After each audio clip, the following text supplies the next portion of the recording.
మీరు అఖిలాండ కోటి బ్రహ్మాండ నాయకుడు వెంకటేశ్వర స్వామిని నమ్ముకున్నప్పుడు మీరు అలా వెళ్ళిపోతుండేవాళ్ళు, రైట్? ఎప్పుడైతే ఈ దశమహావిద్యల్ని పట్టుకున్నారో అప్పటి నుంచి మీరు కాంట్రవర్సీలోకి ఎంటర్ అయ్యారు. ఇప్పుడు కూడా ఇట్లనే వెళ్తున్నా. అట్లనే వెళ్తున్నారు కానీ కాకపోతే విపరీతమైన speed కాంట్రవర్సీ, కాంట్రవర్సీ అని అంటే నేను అనే పాయింట్ వివాదాలు మీ చుట్టుముట్టే అంతకుముందు లేకుండే. ఎందుకు అంటే అంటే ఏం లేదు, అప్పుడు కూడా వివాదాలు ఉన్నాయి. అంటే 2017లో కూడా వివాదాలు ఉన్నాయి, లేక కాదు. ఇప్పుడు 2017లో కూడా వివాదాలు ఉన్నాయి. ఓకే. కాకపోతే ఇప్పుడు నన్ను వాంటెడ్లీగా నేను తప్పు చేస్తే నన్ను టార్గెట్ చేయడం వేరు, తప్పు చేయకుండానే టార్గెట్ చేయడం వేరు. రైట్. సో నన్ను ఎందుకు టార్గెట్ చేస్తున్నారు అనే విషయం నాకు తెలియదు. ఓకే. నేను అనే పాయింట్ ఏంటంటే, ఇప్పుడు ఇవాళ చూస్తే మొన్న నేను మీకు పంపించిన జాతకాలలో ఈ సంవత్సరము నేను ఏమన్నా అంటే ఒక మాట మాట్లాడుతూ మొన్న ఒక ఇంటర్వ్యూలో సమ్మక్క సారలమ్మ జాతరలో మద్యము మాంసము విపరీతంగా అమ్ముకుంటారు, ఆ అమ్ముకునేవాడు నిజంగా ఒకడే కాంట్రాక్టర్ అయితే జూబ్లీస్లో బంగ్లా కట్టుకుంటాడు అని చెప్పిన. నిజమా అబద్ధమా? నిజం, 100% నిజం. అంటే ఆ లెవెల్లో అమ్మబడుతుంది అక్కడ మందు కానీ మాంసం కానీ, దాని అర్థం. దీనికి ఇమ్మీడియట్గా నన్ను టార్గెట్ చేయాల్సిన వాళ్ళు పెట్టినటువంటి తమ్మునేలు హిందూ దేవతలను అవమానించిన వేణుస్వామి.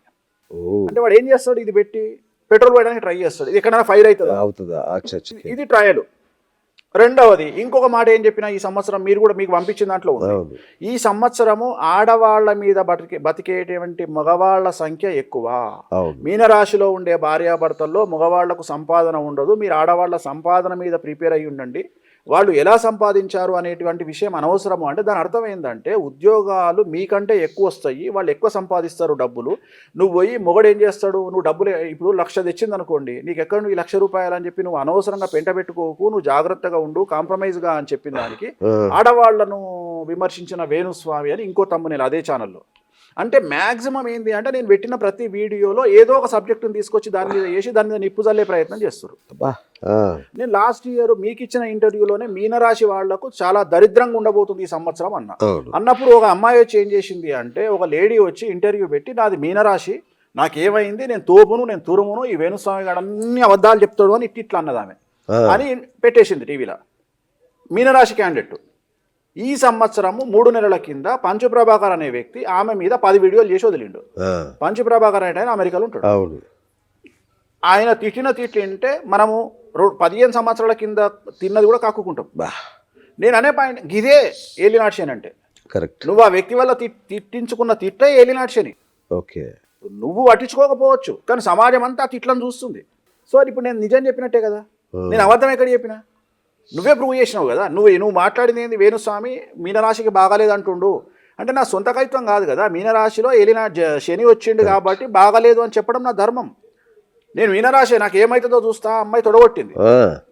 అదే పంచప్రభాకర్ అమ్మాయి మీద 15 వీడియోలు పెట్టిండు, ఇంకా పెడుతుండు కంటిన్యూగా. అసలు ఇక భాష మనము ఇక స్వామికి తెలుసు ఇక భాష అంటే ఎవరు వాడరు ఇక భాషను సోషల్ మీడియాలో. అలాంటి భాషతో తిడుతున్నాడు. ఇదే ఏలినాడ్షన్ అంటే. ఓకే. నేనే తప్పు చెప్తలేను కదా. రైట్. సో ఇక్కడ నెగిటివిటీ అనేది ఎట్లొస్తుంది అనేది పక్కన పెడితే నేను సింపుల్గా మీకు కంపేర్ చేసి చెప్తా. పుష్ప సినిమాకు ఒక థియేటర్లో జరిగిన సంఘటన నెగిటివా పాజిటివా? నెగిటివ్. అది అల్టిమేట్గా సినిమా రిజల్ట్ ఏమొచ్చింది? సూపర్ హిట్, 100 కోట్లు సంపాదించింది.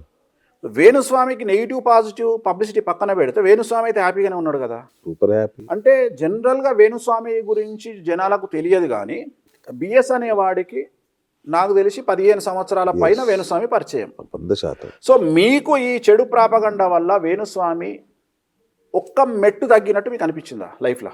తగ్గితే మీరు ఇంత దూరం ఎందుకు వస్తారు? నేను వ్యక్తిగతంగా మాట్లాడుతున్నాను, నేను ఇంటర్వ్యూ పరంగా మాట్లాడుతున్నాను. నేను అనేది ఇంటర్వ్యూ పరంగా మాట్లాడుతున్నాను.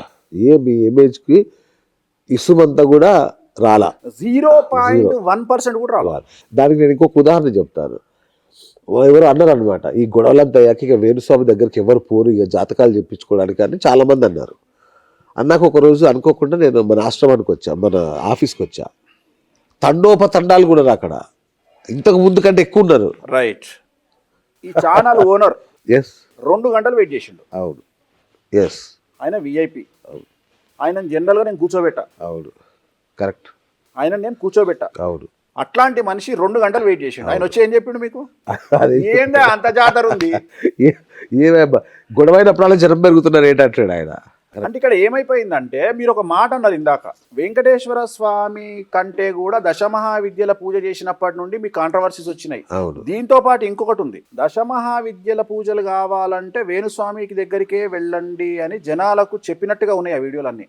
ఓకే ఓకే రైట్ అర్థమైందా మీకు? Right right right. అంటే పలాని వస్తువు పలాని వ్యక్తి దగ్గర దొరుకుతుంది అనే ఇన్ఫర్మేషన్ ఎట్లొస్తుంది అంటే మనం పబ్లిసిటీ చేసుకుంటూ వస్తుంది. ఇప్పుడు దానికి మీరే కదా బ్రాండ్ అంబాసిడర్, ఇంకెవరు లేరు ఇక. ఇప్పుడు అదే చెప్తున్నా నేను. Exactly. అందువల్ల ఏమైతుంది అంటే ఇవి కావాల్సిన వాళ్ళు డైరెక్ట్ నా దగ్గరకు వచ్చేస్తున్నారు. అవును నాకు ఈజీ అయిపోయింది, అవును అంటే ఫిల్టర్ అయిపోయింది. ఇంతకు ముందు ఏమైపోతుండే, నా దగ్గరికి ఒక 100 మంది వస్తే ఈ 100 మందిలో ఈ పూజలు కావాలని అని అడగాల్సిన పరిస్థితి వస్తుండే నాకు. అవును. అంటే ఇప్పుడు 100 మందిలో అమ్మ ఈ పూజ చేసుకుంటారా, లేదు ఈ పూజ చేయమంటారా అని అడుగుతే ఇప్పుడు ఏమైపోతుంది, అక్కర్లా డైరెక్ట్గా వాళ్ళు నా ముందర కూర్చొని స్వామి భాగాలంకి చేయండి.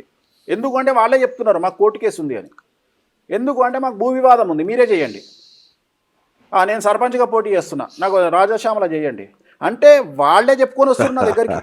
రెండోది ఇంకా గొప్ప విషయం ఏంటంటే, స్వామి మేము గ్లెన్ఫిడిష్ అవుతాం స్వామి, సో మా ప్రసాదం మేమే తెచ్చుకుంటాం అని గ్లెన్ఫిడిష్ మీరు చెప్పక్కర్లా, నేను చెప్పాల్సిన పని లేదు, వాళ్ళే తెచ్చుకుంటారు. ఇప్పుడు అమెరికా నుండి వచ్చే వాళ్ళు ఉన్నారు, స్వామి మేము ఓన్లీ ఓడ్కా తీసుకుంటాం స్వామి, సో ప్రసాదం ఓడ్కానే పెట్టండి అంటే నాకు ఒక క్లారిటీ ఇచ్చినటువంటి పరిస్థితిలోకి నేను వెళ్ళిన. సో నేను ఎంత హ్యాపీగా ఉన్నా అంటే వేణుస్వామి ఏం చేస్తాడు ఏంది అనేది మొత్తం క్లియర్గా చెప్పేసి జనాలకు.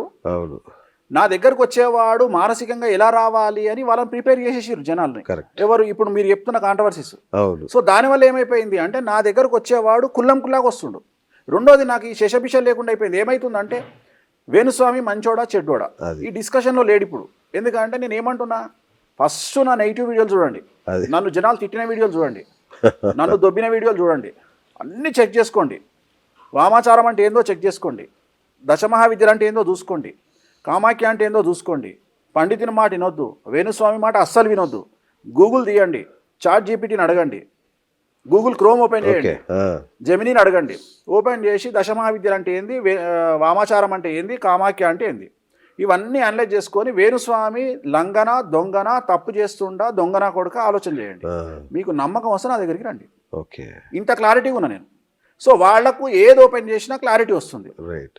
అంటే చెప్పండి, మొన్నటి మన కామాఖ్య కాంట్రవర్సీ తర్వాత ఏం జరిగింది అసలు అని ఇప్పటికి కూడా చాలా మంది, అంటే అందరు మాలాంటి వాళ్ళకి తెలుసు కానీ సామాన్యుడికి అర్థం కావాలి.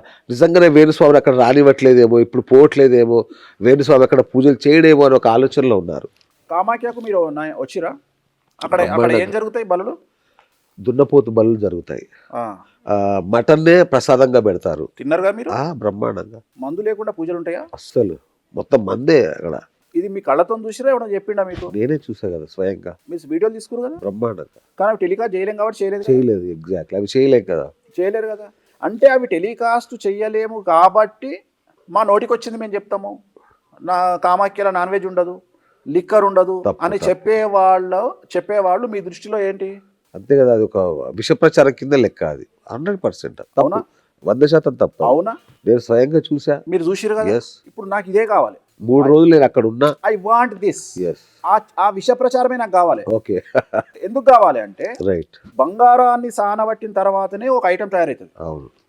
సో వేణుస్వామి చెప్పేది నిజము అని నార్మల్గా నమ్మొద్దు జనాలు. ఫస్ట్ వేణుస్వామి బ్లేమ్ అయ్యి వేణుస్వామి చెండాలము అని జనాలకు తెలిసిన తర్వాత వేణుస్వామి చెప్పేది నిజము అనేటువంటిది పడితే నా మీద పడే స్టాంపు రాజమౌళి స్టాంప్ లాగా పడుతుంది. కరెక్ట్. సో నేనేమంటున్నా, మీరు అక్కడ మద్యం లేదన్నారు, మాంసం లేదన్నారు, బలులు లేవన్నారు, చెప్పండి, ఇదే కావాలి నాకు. కానీ ఇక్కడి నుండి ఫ్లైట్లలో వెళ్ళిన జనాలు అక్కడికి వెళ్ళిన తర్వాత కళ్ళతో చూసిన తర్వాత ఫస్ట్ గుర్తొచ్చే వ్యక్తి వేణుస్వామి. ఫస్ట్ గుర్తొచ్చేది మీరు పెట్టిన వీడియోలు. ఫస్ట్ గుర్తొచ్చేది, ఫస్ట్ వచ్చేది వేణుస్వామి మీద క్రెడిట్, రెండోది పోయేది మీ క్రెడిబిలిటీ. కరెక్ట్. ఎస్.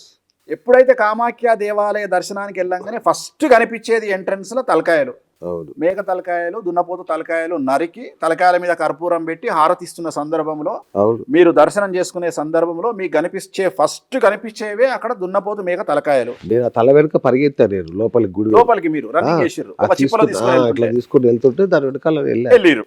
సో ఇది దొంగతనంగా జరగల, గర్భాలయంలో పెట్టిర్రు, పోలీసుల సమక్షంలో. అక్కడ పోలీసులు ఉంటారు, వాళ్ళందరూ క్రౌడ్ కంట్రోల్ చేస్తారు, వీడియో తీయనియరు. తీయనియరు.